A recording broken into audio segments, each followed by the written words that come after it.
Bella Nadia Puji Lestari, NIM 19802444031, Prodi Pendidikan Ekonomi kelas A19. Di sini saya akan membahas tentang pembangunan ekonomi dan pertumbuhan ekonomi dan alasan saya menjadi seorang guru. Alasan saya ingin menjadi seorang guru. Guru adalah bidangnya ilmu. Maka saya ingin menjadi seorang guru karena agar menjadi sumber ilmu yang saya miliki dan saya peroleh baik selama jenjang sekolah maupun pengalaman yang saya capai. Tapi di sini saya juga tetap memperluas ilmu. Karena murid zaman sekarang ini banyak yang berpikir kritis. Hal ini patut menjadi guru dengan memperluas ilmunya melalui berbagai macam sumber. Selain itu juga guru adalah seorang yang salah satu pekerjaannya yang mulia. Karena guru ini kebanyakan wanita, dan wanita itu pasti terus ingin berkarir sesuai keahliannya, tetapi tetap memiliki waktu untuk keluarganya.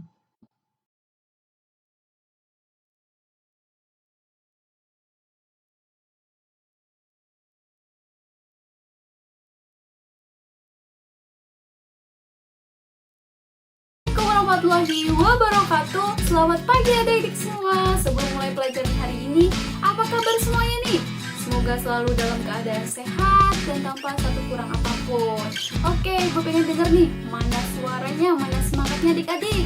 Tadi ibu bilang, apa kabar semuanya? Maka bilangnya, alhamdulillah, luar biasa, Allahu Akbar. Biar lebih semangat lagi untuk kita mulai pelajaran hari ini. Pengen denger nih? Oke, mulai. Apa kabar semuanya? Alhamdulillah, luar biasa, Allahu Akbar. Nah, oke. Untuk mulai pelajaran hari ini, sebelumnya kita akan berdoa terlebih dahulu. Berdoa mulai. Berdoa selesai. Di sini berangkat semua atau ada yang tidak masuk? Ya, berarti di sini masuk semuanya ya. Oke. Apakah hari ini adik-adik ada yang tahu kita hari ini akan belajar tentang materi apa? Ya, benar sekali. Hari ini kita akan belajar tentang materi pembangunan ekonomi dan pertumbuhan ekonomi. Materi kita hari ini, materi pembangunan dan pertumbuhan ekonomi, memiliki pengaruh terhadap materi sebelumnya. Apakah adik-adik ada yang tahu materi sebelumnya itu apa? Ya, benar sekali, materi pendapatan nasional. Sebab pendapatan nasional ini menjadi indikator tingkat kemakmuran suatu negara yang terdiri dari PDB, PNB, dan pendapatan per kapita yang menjadi pengaruh terhadap pembangunan dan pertumbuhan ekonomi. Sebelum kita memasuki penjelasan materi tentang pembangunan dan pertumbuhan ekonomi, Ibu akan menunjukkan nih sebuah video tentang pembangunan dan pertumbuhan ekonomi. Oke, adik-adik semua lihat terlebih dahulu video-video yang Ibu tayangkan ini. Bayangkan sebuah negara keluar dari konflik panjang beberapa dekade. Bagaimana negara tersebut bisa mulai membangun kembali ekonominya dan menjamin peluang yang sama bagi semua keluarga negaranya. Atau negara lain dengan 20 juta penduduk, namun hanya 10% penduduknya membayar pajak. Jumlah membayar pajak sedikit berarti tidak ada cukup dana untuk membangun jalan dan rumah sakit. Bagaimana pemerintah bisa memberikan layanan yang penting kepada warga negaranya? Inilah tantangan yang dihadapi Dana Moneter Internasional setiap hari. IMF bekerjasama dengan pemerintah memodernisasi kebijakan dan institusi ekonomi mereka dan membantu melatih stafnya. Langkah ini membantu memperkuat ekonomi negara mereka dan menciptakan lebih banyak lapangan kerja. Melalui kerjasama dengan instansi pemerintah dan stafnya, IMF membantu negara mengelola pendapatan dan anggaran, memodernisasi sistem perbankan dan hukum, memperbaiki analisis dan proyeksi ekonomi, serta memperbaiki pelaporan data makroekonomi. Contohnya, ketika negara baru Kosovo keluar dari konflik, negara ini hampir tidak memiliki bank sama sekali. Dengan dukungan dari pemerintah Jepang, IMF bekerjasama dengan Kosovo mendirikan bank sentralnya.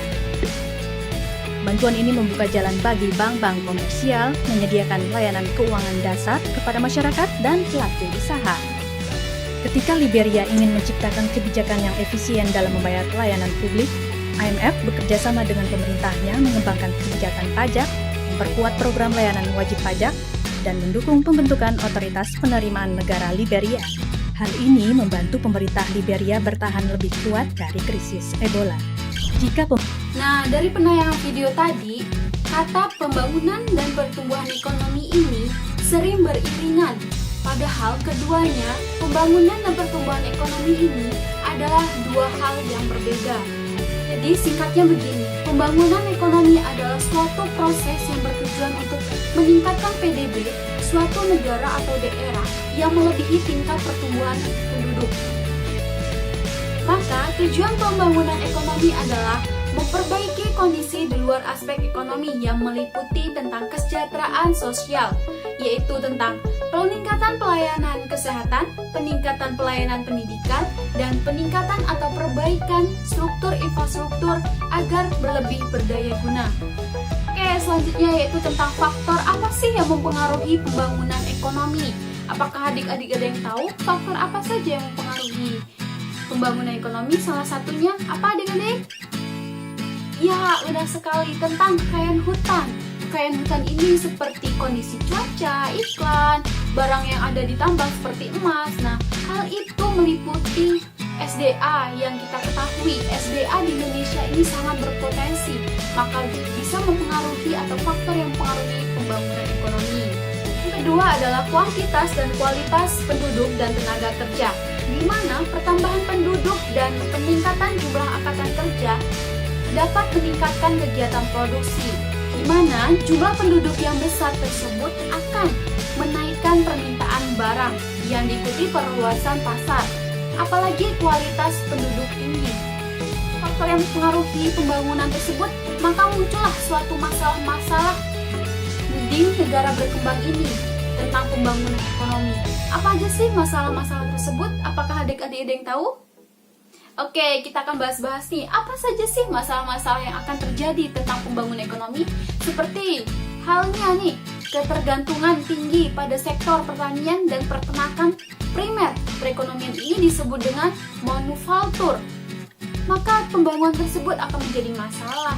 Yang kedua ada tingkat rendahnya produktivitas. Dapat dilihat dari jumlah PDB per kapita yang sesuai dengan kedua, yaitu masalah tentang tingkat rendahnya produktivitas. Maka tingkat rendahnya produktivitas ini dapat dilihat dari jumlah PDB per kapita yang sangat kecil. Hal ini menimbulkan ketergantungan yang besar dan kerentangan dalam hubungan internasional, jadilah masalah. Yang ketiga yaitu tingkat peningkatan pengangguran dan banyaknya orang-orang tidak bekerja. Maka ini adalah suatu masalah yang akan menimbulkan rendahnya tingkat kehidupan, tidak berjalannya pembangunan ekonomi. Yang terakhir atau yang keempat yaitu tinggi pertambahan penduduk. Pertumbuhan ekonomi, yaitu pertumbuhan ekonomi adalah suatu kondisi di mana terjadi peningkatan produk domestik bruto atau PDB di suatu negara tanpa memandang apakah peningkatan tersebut lebih besar atau lebih kecil dari tingkat pertumbuhan penduduk. Pertumbuhan dikatakan meningkat apabila presentasi PDB pada suatu periode lebih besar daripada periode sebelumnya.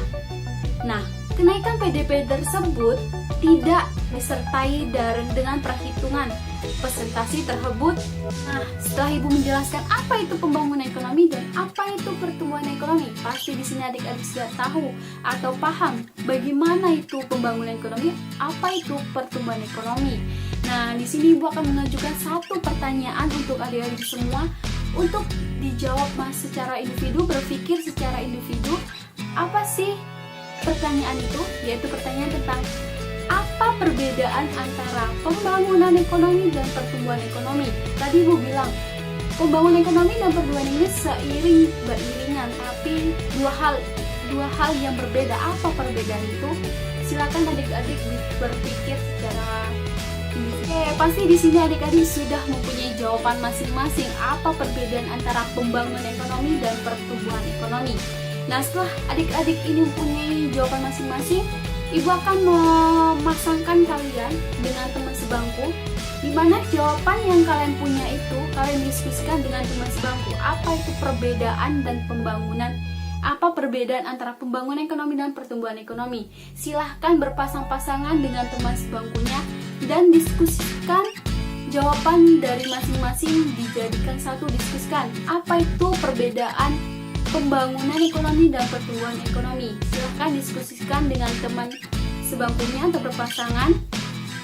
Ibu beri waktu 5 menit. Oke, siapa nih pasangan yang akan memberikan jawaban atau pendapat tentang perbedaan itu? Siapa nih pasangan yang akan maju? Oke, Ibu tunjuk aja ya pasangannya, yaitu Yulia dan Wafi. Silahkan nih, apa pendapat kalian tentang diskusi yang sudah kalian lakukan? Oke, sepertinya adik-adik sudah paham sekali ya tentang perbedaan pembangunan ekonomi dan pertumbuhan ekonomi.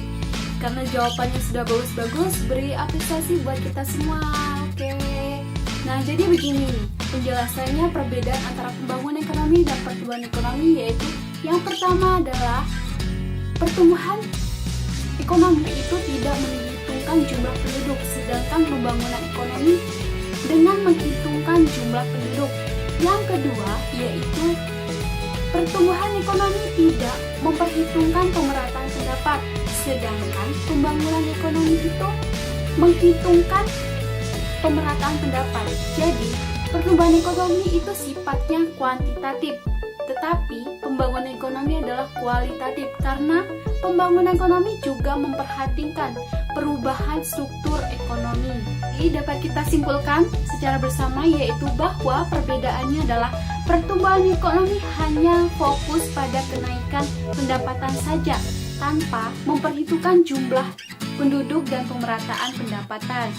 Yang kedua yaitu fokus pada proses perubahan struktur ekonomi berkelanjutan dan memperhitungkan jumlah penduduk dan juga pemerataan pendapat. Nah, sayang sekali ini waktu sudah habis dan kita masih pengen seru-seruan nih membahas tentang materi ini. Nah, kita lanjutkan ya di pekan depan pembahasannya. Oke. Sekian dari pembahasan dari Ibu, kurang lebihnya Ibu mohon maaf. Kita akhiri sebelumnya dengan berdoa. Berdoa dulu, berdoa selesai. Oke, sampai ketemu di pekan depan dan Ibu akhiri. Wassalamualaikum warahmatullahi wabarakatuh.